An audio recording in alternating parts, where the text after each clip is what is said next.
Around 250,000 people in the UK need a special type of accessible disabled toilet, but there aren't any installed in North West Motorway Service Stations, and this can make travelling really difficult.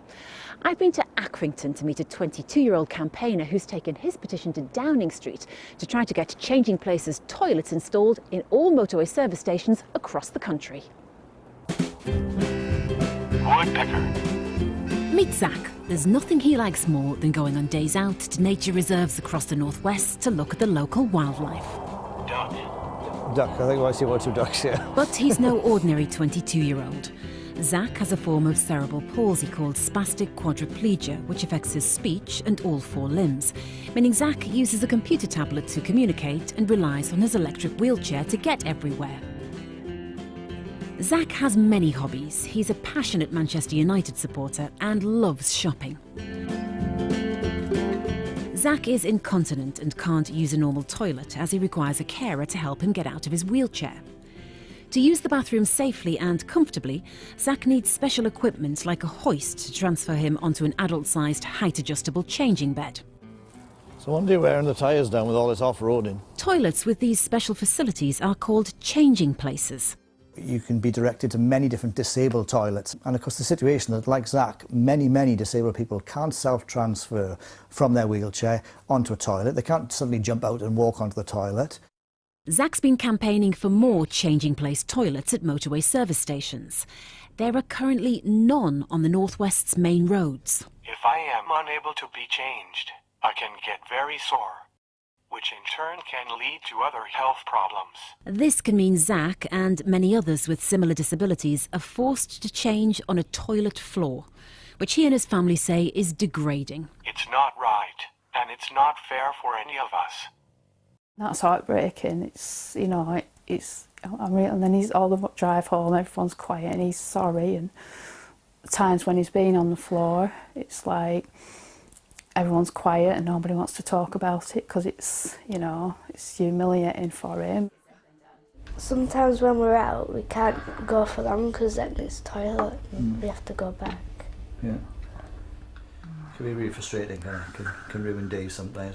It's a very private issue, so he's being incredibly brave to raise it, because this is something that many people just would not want to talk about. Absolutely. Zack took ill when he was younger, and I wrote a diary sort of saying, look, what am I going to do when he gets bigger? How am I going to change him? The things that you were worried about then hadn't been solved. No, and that's more than 20 years ago.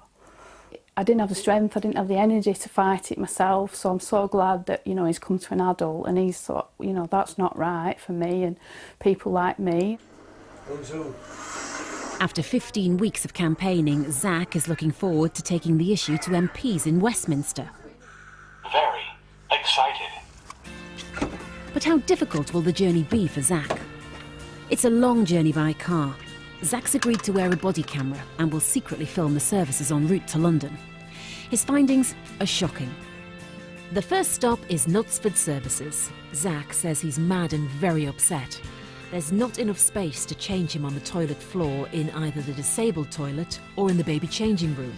We'll carry on further on the M6 and we'll see where we get to next. 26 miles south and at Keele Services, there still isn't enough space to change Zack. The family also find litter on the floor, and the red emergency cord in the disabled toilet has been hung out of reach. By the time we arrived at the 3rd service station, it was becoming too much for us to cope with. It was very distressing. It's just not fair. We're at Stafford Services. Zack's quite upset now and a bit fed up because he's been sat in a wet pad for the last couple of hours and we haven't found anywhere suitable to get him changed. He was quite upset about the thought of going on the floor yet again.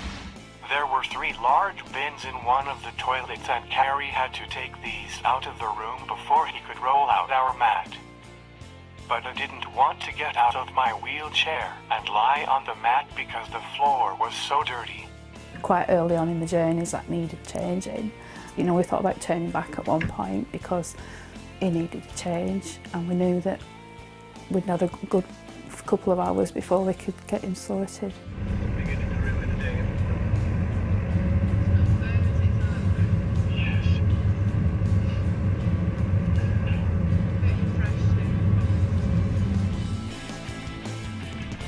Norton Keynes on the M6 toll, Zack is finally getting changed nearly 7 hours after they set off.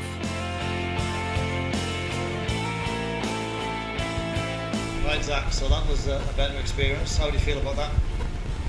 Excellent.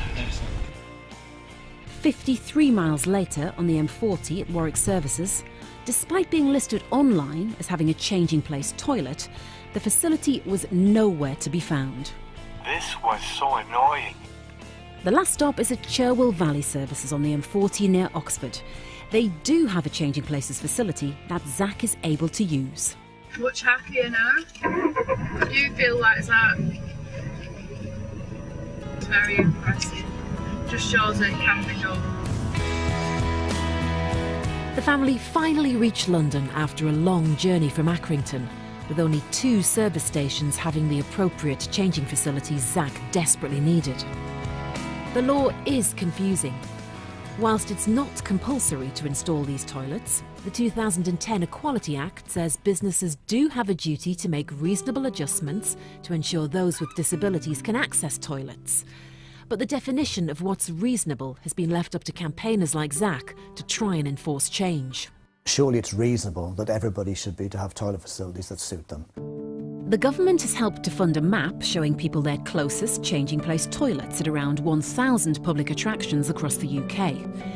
Yet the blue spots show the areas where there are fewer than 10. One of these toilets can be found inside the House of Commons. But even here, the hoist wasn't working. This has to be about human dignity. Some of the stories I've heard from Zack today about what he's experienced on his way down to London at different service stations have indeed been truly shocking. The government is now looking into whether current regulations meet the needs of disabled people, with a report due out later this year. I want to work with the motorway service station providers to make sure that of their own volition they recognise why this is important. They should treat all their customers equally. I'm sure that the ideal outcome is to make sure that in future all service stations have this provision.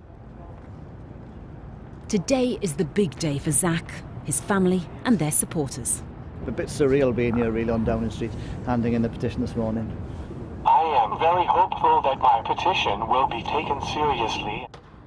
People need to go everywhere in our country, not just people who live in different places, but tourists as well. And the provision certainly in the north of the country, where we live, north of Birmingham, is very, very poor. For thousands of people in the United Kingdom, the situation at motorway service stations, is very, very degrading. I think something needs to be done, and, congratulations to Zack for leading the national campaign. We put Zack's findings to the UK's 3 largest motorway service providers, Moto, Welcome Break and Roadchef, and in statements they said, Moto has 6 changing place facilities across the UK. Facilities are currently being installed at Southwaite Services in Cumbria, and within the next 4 years they expect to have new facilities at Lymm and 3 other sites. To date, they've cost between £50,000 and £200,000 each to install. Welcome Break has 7 changing places across the UK, and a facility has just been signed off at Charnock Richard near Chorley on the M6, and they hope to have a facility at Keele within the next 6 months. The website listing for Warwick South Services is a historical error and since has been removed, and they apologise for the family's experience at Keele Services. Roadchef is currently trialling their first changing place toilet at Norton Keynes. This facility cost £38,000 to install. But they say to date the usage has been extremely low, and they're looking for a more cost-effective way of meeting this growing need. They apologise unreservedly to the family for the poor experience they suffered at Stafford, and they'll ensure that more regular checks on the facilities are made. For now, Zack's family have found their own way of coping when there are no changing place toilets. We carry a roll mat now and antibacterial wipes everywhere we go. It's the best we can do in an awful situation.